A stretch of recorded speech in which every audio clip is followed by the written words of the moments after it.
फिर से आपका स्वागत है क्रिप्टो करेंसी के इस क्विक ट्यूटोरियल में, जहां मैं आपके सामने पेश करती हूं क्रिप्टो करेंसी से जुड़ी दुनिया भर की रोचक खबरें। लैटिन अमेरिका का एक छोटा सा देश एल साल्वाडोर ने इतिहास रच दिया है।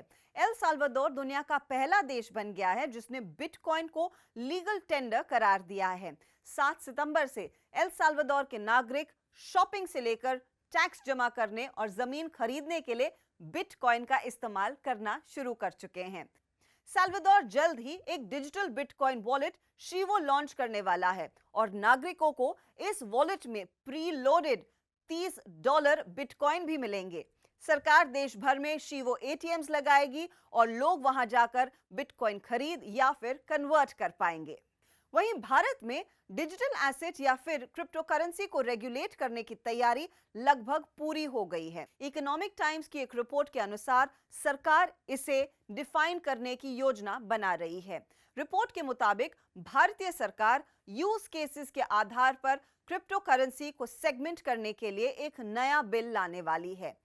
इस नए बिल में डिजिटल एसेट के टैक्स ट्रीटमेंट को आउटलाइन किया जा सकता है।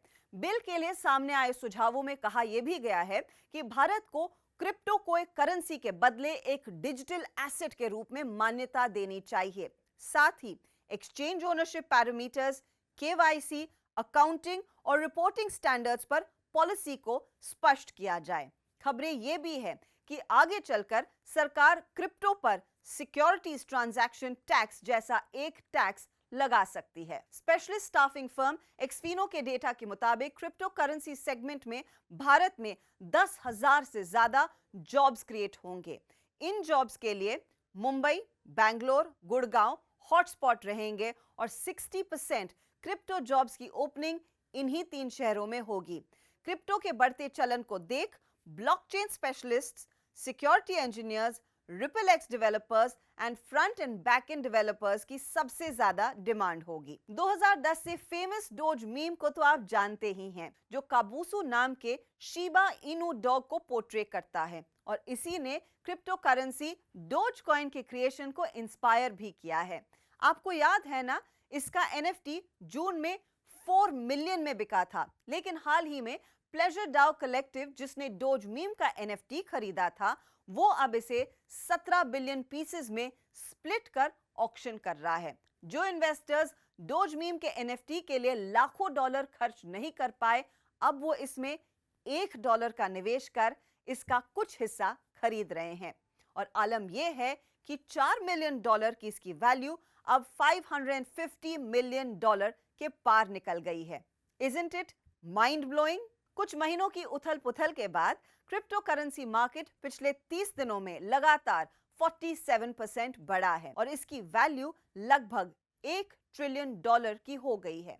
coinmarketcap.com के मुताबिक 4 अगस्त को जो क्रिप्टो करेंसी मार्केट $1.5 ट्रिलियन का था, वो 4 सितंबर तक $2.28 ट्रिलियन का हो गया है। यानी केवल 30 दिनों में $730 बिलियन का इजाफा, जो कि 47% की ग्रोथ दिखाता है। वहीं डिसेंट्रलाइज्ड फाइनेंस यानी कि डीफाई में बढ़ते इंटरेस्ट के चलते डीफाई का टोटल वॉल्यूम $14.96 बिलियन का हो गया है। तो ये था क्रिप्टो की दुनिया का अपडेट। अब मेरे साथ जुड़ रहे हैं कलरी कैपिटल के पार्टनर रविंद्र सिंह। हाय रविंद्र, अब देखिए तैयारी तो पूरी है, क्रिप्टो बिल सरकार लेके आने वाली है। क्या ये कहना सही होगा कि सरकार ने एक वेल रेगुलेटेड मैकेनिज्म तैयार किया है? एक फाउंडेशन बांधने की कोशिश की है क्रिप्टो इकोनॉमी को लेकर के हिंदुस्तान में। ओके, जिसके 3 आधार हैं कि अगर डिजिटल एसेट्स या टोकन्स को अगर हमने एक इकोनॉमी में यूज करना है या ट्रेड करना है, तो केवाईसी कैसा होना चाहिए, टैक्सेशन कैसा होना चाहिए और रिपोर्टिंग स्टैंडर्ड्स कैसे होने चाहिए। ये एक भूमिका बांधेगी क्रिप्टो इकोनॉमी के लिए।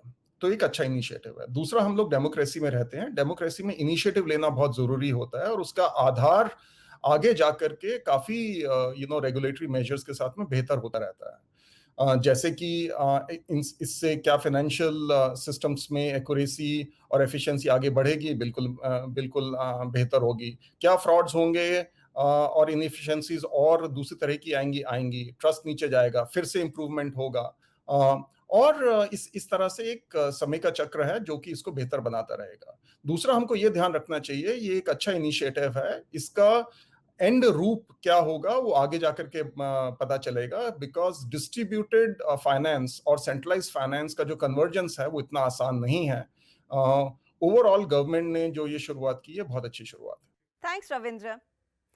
इस हफ्ते के लिए फिलहाल इतना ही। अगले हफ्ते क्रिप्टो से जुड़ी कुछ और इंटरेस्टिंग खबरें मैं आपके लिए लेकर आऊंगी। आप जुड़े रहिए हमारे साथ। Bye bye, take care.